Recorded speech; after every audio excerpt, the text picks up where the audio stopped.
bandiraɓe ndaari ndiɗo mbaadi less mo on ndi ko kalanno ko nan diidi tati diidi andi ko oldi ko woni Naange ko bulde ko woni leydi men ndi no doguirte mo on ndi tacca diidi tati to dari joni ɗo maayi so ɓooyi arte diidol hakkude teri o donde diidulo yirlo ha hinde Naange tolnoyo ko oldi ko tolnoyo diido nana dow to ɗum woni to jiiten saaha dabbunde saaha Naange ɓuura juutde jamma walla saaha jamma ɓuura juutde ñalawma ko ɗiɗo diidi tati fawi ɗo Naange tolni e leydi he ɗo on banggue foof ñalawma ɓuura juutde ɗo nde woɗɗi to nge woɗɗi ga hen o jamma ɓuura juutde ɗum tagui noon so garte diido hakkude ngol jamma e ñalawma foof potata e même temps tout le pôle nord pôle sud foof caggal ɗum noon jiyen alors wonɓe nord ɓen lebbi jeegom to wuddu leydi ɗo nord cercle polaire o wona e Naange mehe fodde lebbi jeegom jaram haali gonga tokar mi wima lindi intaro Naange balɗe temetere capanɗe jeegom e joyi ñalawma e waktuji jeegom 365 jours et 6 heures oɗo 6 heures ɗiɗo heure uji jeegom joñiɗe banggue hitande foof jeegom joñi banggue hitande foof jeegom joñi banggue hitande jeegom ha timma nayyi 6 fois 4 ko 24 oɗon gandi ñalawma kuuro 24 heures oɗo kay déjà faggitama o ɓeydi oɗo 24 heures ɓeydu e lewru février wona 666 jours 65 jours woni sanal kabisa wiide année no nder to ɗum français sanal kabisa ara biyata hitande faggitide ñalawma heddi ko fof ko sanal basir par duuɓi tati fof ɗum ɗon hay hunde hissa par ce que hande ko heure jeegom jahata jeegom laabi nayyi noon ko woni nogas nayyi ɗum woni 24 heures joni noon oɗo 24 heures oɗo ñalawma wattu e lewru février nde hitande timma capanɗe lewru février wonde capantati non nogas jeenayi ɓen noon joni noon so aɗa andude aɗa waɗa calendrier ma aɗa yiɗi andude nde dogori wadde ko nogas e jeenayyi walla ko nogas e jeetati ƴewta ko hitande gonɗa e nder mum nde mokkuma yeru tan hikka gonne ko 2019 sa yiɗi mbaɗa 2019 o divisé par 4 walla mbaɗa tan 19 o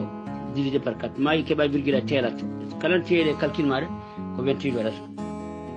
kala nde mbaɗɗa hitande gonɗa nde mbaɗɗa divisé par 4 a fecci nde hitande waɗama a fecci ɗum nder nayyi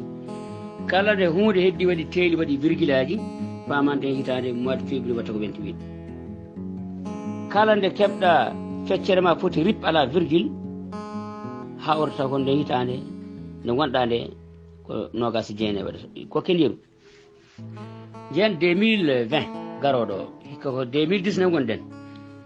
sen jii 2019 no 2020 a waɗi accu 2000 woni 20 o tan numéro uji ɗiɗi andi waɗi ko chiffre uji nayyi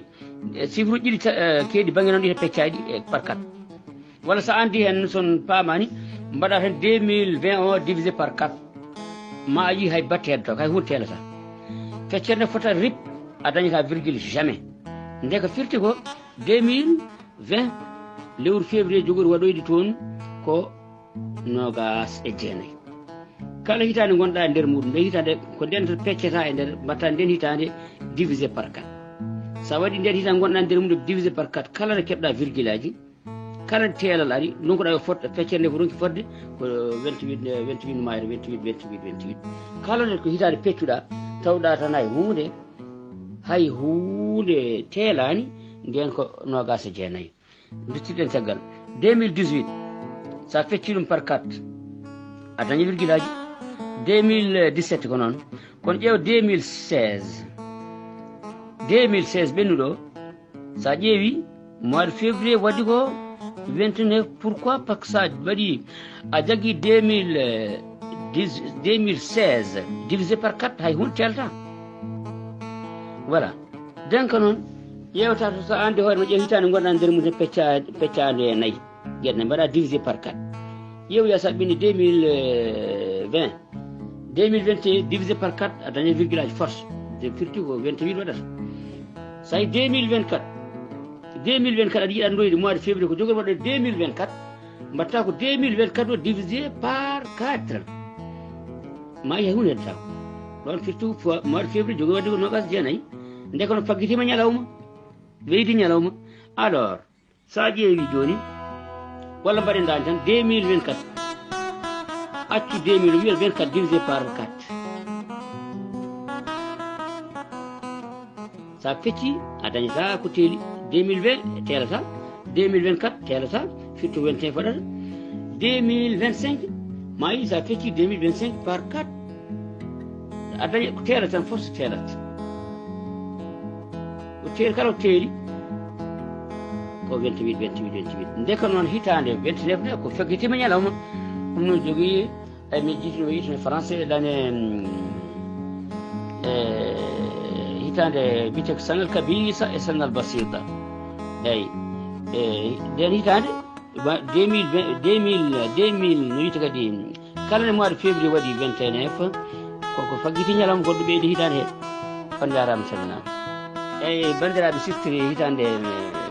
wiyete ko année bissectile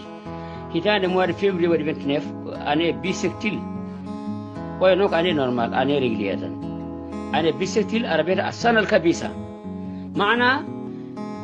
أن يوما واحدا زيد على في السنة نلعب غورو بيداما هيتان يبونا 2366 jours voilà donc là أنا بيسكتيل نكون جدينون ما نمدي بون بيامو حالي نكون جدينون بيت فرنسي أنا بيسكتيل نتوقع السنة الكبيسة السنة البسيطة السنة البسيطة woni hitande normal nde tan ne ɓeydaka heɓate hitande année régulière no ndarbiti français ɗa oto année bissectile an jarama togara ko ɗum joguimi kono no mbatti hakkillaji vidéo ji neldemi toon ɗi hay sone labɓiɗin ina fammina koko kalta ɗo ko fate jamma ɓuuri juuɗe ñalawma ñalawma ɓuuri juuɗe jamma fayi ko position nangue to heedir leydi to kala ɗon heedi ɓen kay kono bone tan woni par ce que ñalawma ɓuuri juutde ɓe tono koye jamma goni en arta kadi ha guitta darto jiiɗo hakkude ɗo ɓuuri wonde important kalsin ɗo ko o jamma ñalam fota so ɓeniti kadi ɗo fotata koye lebbi laabi tati ɗo fotata no jogui ko hono 21 décembre nangue daroye tropique capricorne 21 juin 21 mars ɓe daroye équateur